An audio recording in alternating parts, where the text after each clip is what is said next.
आप किसी के साथ बैठ जाइए, किसी के साथ, वो व्यक्ति वो बातें करेगा जिससे आपका कोई लेना देना नहीं है। अब जैसे फॉर एग्जाम्पल समझिए, आप अपने पड़ोसन के पास जाके बैठती हो, अपने पड़ोसियों के पास जाकर बैठते हैं, अपने दोस्तों के पास, रिश्तेदारों के पास जाकर बैठते हैं।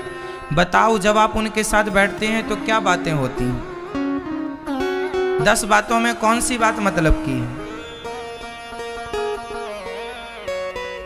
जहां व्यर्थ की बातें हों वहीं तो कुसंग है। आप पड़ोसियों के पास जाकर बैठ जाइए तो वो किसी ना किसी की बुराई ही कर रहे होंगे, डायरेक्ट इनडायरेक्ट। फलाना ऐसा था, ऐसा हो गया, ऐसा है, वैसा है, ऐसा। अब ये बताइए, हम पड़ोसी हमारा बुरा है या अच्छा है, इससे हमें क्या लेना देना है? आपका पड़ोसी अच्छा है या बुरा है, उससे आपका क्या लेना देना है?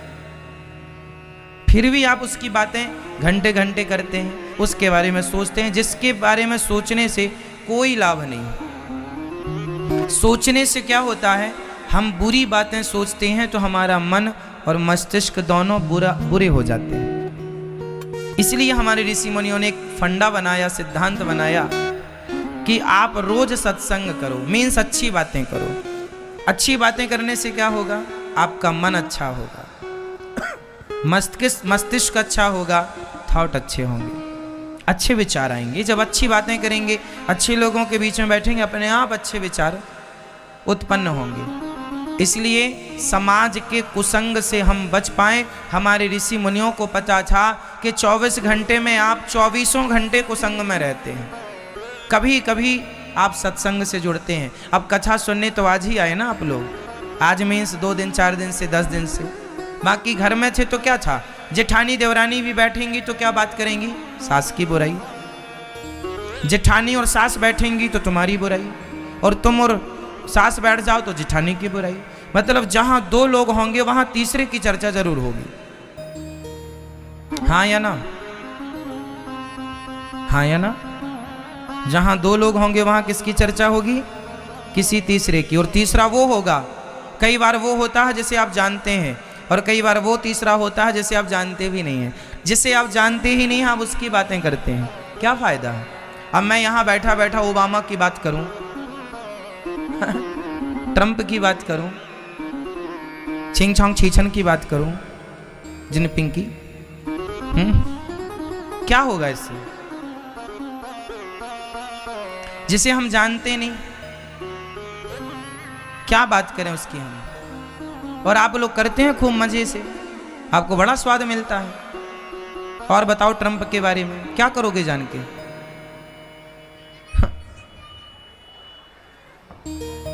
क्या करेंगे जान के? जानना है अपने को जानो मैं कौन हूं, और चर्चा करनी है किसी तीसरे की, तो परमात्मा से अच्छी चर्चा हो ही नहीं सकती, भगवान से अच्छी कोई बात हो ही नहीं सकती, धर्म से जुड़ी, धर्म से अच्छी बात कोई हो नहीं सकती। इसलिए सत्संग में हमारे ऋषि मुनियों ने कहा कि 1 घड़ी आधे की पुनियाद, तुलसी चर्चा राम की हरहि कोटि अपराध। जो भगवान की चर्चा करता है, कोटि मतलब करोड़ों अपराध भगवान क्षमा कर देते हैं। सत्संग करने आप आए हैं ना, तो आपके सत्संग करने मात्र से आप कुछ ना करो, सिर्फ सत्संग करो तो आपके करोड़ों जन्मों के पाप तो यूं ही भगवान क्षमा कर देते हैं कि चलो आपने सत्संग। हरहि कोटि अपराध लिखा है, झूठ नहीं हो सकता ना, लिखा है जो। 1 घड़ी मतलब 24 मिनट, 1 घड़ी मतलब आधी घड़ी मतलब 12, 1 घड़ी आधे मतलब 12, आधे की पुनियाद मतलब 6 मिनट, और 6 मिनट का भी आधा कर दो तो 3 मिनट भी। 24 घंटे में 3 मिनट भी आपने, 6 मिनट भी आपने भगवत चर्चा कर ली, अच्छी बातें कर ली, धर्म की चर्चा कर ली, तो 6 मिनट से आप 24 घंटे के लिए चार्ज हो जाएंगे। इसलिए आपको चाहिए कि आप सत्संग रोज करें। 24 घंटे के लिए चार्ज हैं आप, क्योंकि सत्संग कर लिया। जो सत्संग नहीं करते वो कुसंग के जाल में उलझते चले जाते हैं। फिर कुसंग से क्या होता है? शराब पीना आपने कहाँ से सीखा?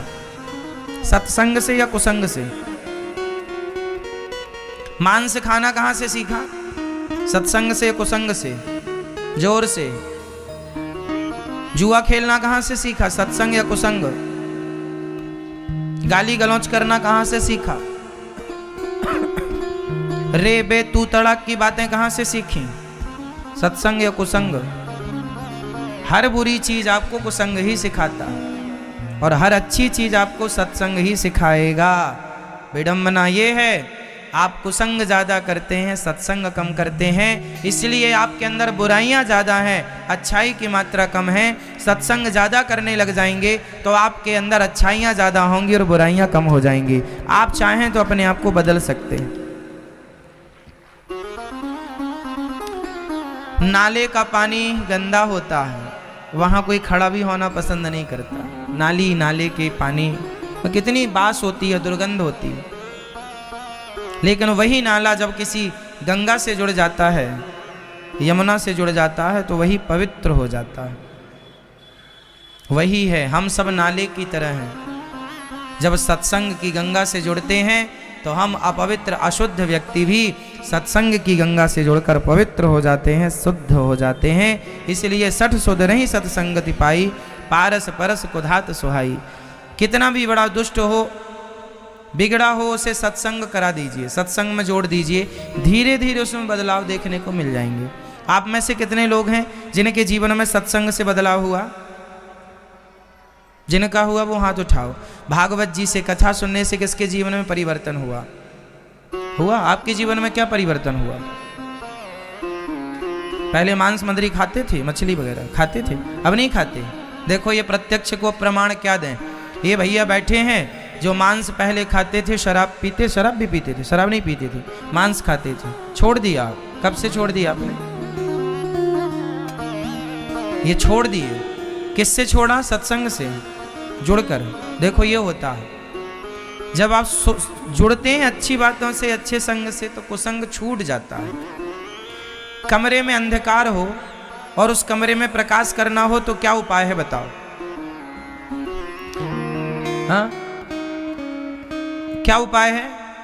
एक लाठी लो अपने हाथ में और अंधकार को मार मार के बाहर निकालो। चल बाहर निकल जा अंधकार, चल मारो उसको। क्या लाठी से अंधकार को मारकर बाहर निकालना समाधान है? सिर्फ एक दिया जलाना। आप में से कोई भी बुरा नहीं है। कमरे में बताओ अंधकार होता है कि नहीं? अच्छा बताओ अंधकार किसे कहते हैं? बहुत सरल है, कई बार बताया हमने। अंधकार किसे कहते हैं? प्रकाश के अभाव को अंधकार कहते हैं। जहां प्रकाश नहीं पहुंचा वहां कौन पहुंच गया? अंधकार। और यदि प्रकाश पहुंच जाएगा तो अंधकार खत्म हो जाएगा। जीवन में अज्ञान का अंधकार तब तक ही रहता है जब तक ज्ञान का दिया नहीं जलता, ज्ञान का प्रकाश नहीं होता। ये ज्ञान का प्रकाश हो जाए तो कोई अज्ञान हो ही नहीं सकता किसी के जीवन में। जो लोग शराब पीते हैं, मांस खाते हैं, क्यों खाते हैं? क्योंकि अज्ञानी है। अभी उनके भीतर ज्ञान का प्रकाश पहुंचा नहीं है। अज्ञानवश वो गलत काम कर रहे हैं, चोरी कर रहे हैं, निंदा। आप निंदा करते हैं, हम निंदा नहीं करते। क्यों नहीं करते? क्योंकि हमें पता है कि सब व्यर्थ के काम है। जैसे ज्ञान नहीं है वो लोग 2-2 घंटे निंदा करते हैं। कुछ हमारी माताएं हैं चुगली करती रहती हैं, दिन भर चुगली, दिन भर चुगली, दिन भर झगड़ा, दिन भर लड़ाई। कौन है ये लोग? अज्ञानी। ज्ञान हो जाएगा ना तो आपका मन लगेगा ही नहीं इन चीजों में। जब तक अज्ञान है, अंधकार है, तब तक ही कमरे में कुछ नजर नहीं आ रहा है। दीपक जला दो सब नजर आ जाएगा। जरा ज्ञान का दिया जलाओ तो सही। भगवान बाहर नहीं तुम्हारे मन मंदिर में ही नजर आ जाएंगे। जब भक्ति का दीपक जल जाएगा, प्रेम का दिया जल जाएगा, तो बाहर कहाँ तू ढूंढे मुझको? कहाँ ढूंढ रहा है बाहर? मैं तो तेरे भीतर बैठा हूं। ईश्वर की प्राप्ति करना हो, भगवान को पाना हो तो बाहर से नहीं, भीतर से प्राप्त कर लो। हमारी मैया श्रीमती उषा रानी जी देखो ना, कथा सुन रही हैं तो केवल आप नहीं पूरे परिवार को जोड़ रही हैं। जो नहीं सुनते थे वो भी सुनने लग गए। और यहाँ भागवत जी की पोथी पाठ भी हो रही हैं। आप भी अपने पूर्वजों के लिए भागवत जी की पोथी पाठ करा के आप भी अपने आप को सत्संग से जोड़ के अपना लोक परलोक सवार रहे हैं। अभी 11 फरवरी से फिर यहाँ भागवत जी की पोथी बैठेंगी। आप लोग भी जुड़ सकते हैं, करा सकते हैं भागवत जी की पोथी पाठ। कल हम लोगों ने सुना कि राजा परीक्षित को 7 दिन में मरने का श्राप लगा।